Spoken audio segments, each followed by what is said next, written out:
rural carriers.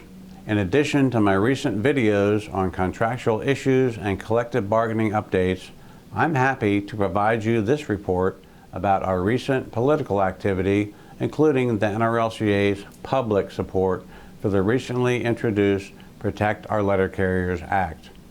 I hope that many of you have seen the news articles or our website and social media posts calling on Congress to pass legislation to better protect letter carriers. As we have been saying at the rallies, enough is enough. We need better technology, enforcement, and prosecution of the crimes targeting our members.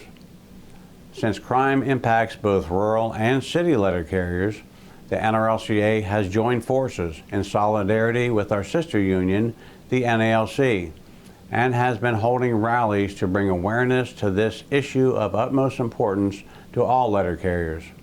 I was proud to be at the rally introducing the Protect Our Letter Carriers Act alongside the NALC and other labor leaders on March 12th in Washington, D.C. The bipartisan bill was introduced by Representative Brian Fitzpatrick, a Republican from Pennsylvania's 1st District in the Philadelphia area, and Representative Greg Landsman, a Democrat from Ohio's 1st District near Cincinnati.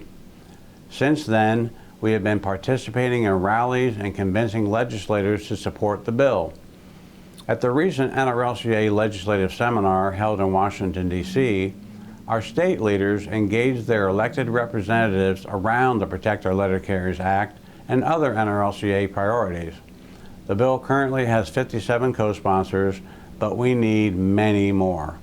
Our goal is to get 290 co-sponsors, and that will take us all working together. But I know we can do it. We all need to be spokespeople and advocates with our congressional representatives to make it clear they need to protect our letter carriers. Since 2020, there have been over 2,000 attempted or actual robberies and assaults against postal workers nationwide. This legislation would provide the funding to replace the Postal Service's antiquated arrow keys with modern electronic locks. If lost or stolen, they simply require deactivation and not the replacement of all arrow locks in a city or zone. The technology exists that could make theft for the purpose of gaining access to mail from centralized boxes a thing of the past. Second, it would require that the Department of Justice prosecute criminals who target letter carriers by designating a special assistant in every U.S. Attorney's office to investigate offenses committed against letter carriers. Third, it amends the sentencing guidelines so that any assault against any letter carrier has a more severe penalty for criminals who commit these crimes.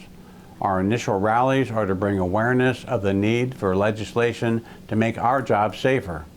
Depending on how legislators react to our cause, future rallies will be held to highlight and thank representatives who have signed on, or we will gather in large numbers and raise our voices with those that have not signed on. In addition, they need to hear directly from you. Our website has a link to see if your congressional representative has signed on as a co-sponsor.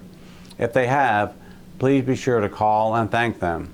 If they are not yet a co-sponsor, contact their office. You can call them and you can send them a letter. Our website also has a sample letter you can personalize and send. Please join the thousands of rural carriers who are already involved in getting H.R. 7629 passed. Remember, you hold the most valuable keys to getting your representatives' attention: your personal knowledge of what it is to be a rural letter carrier and your zip code as an informed voting constituent. Look for more information on this very important issue as we roll out rallies across the country in support of all letter carriers. Remember, if someone harms one of us, they harm all of us. Enough is enough. In solidarity.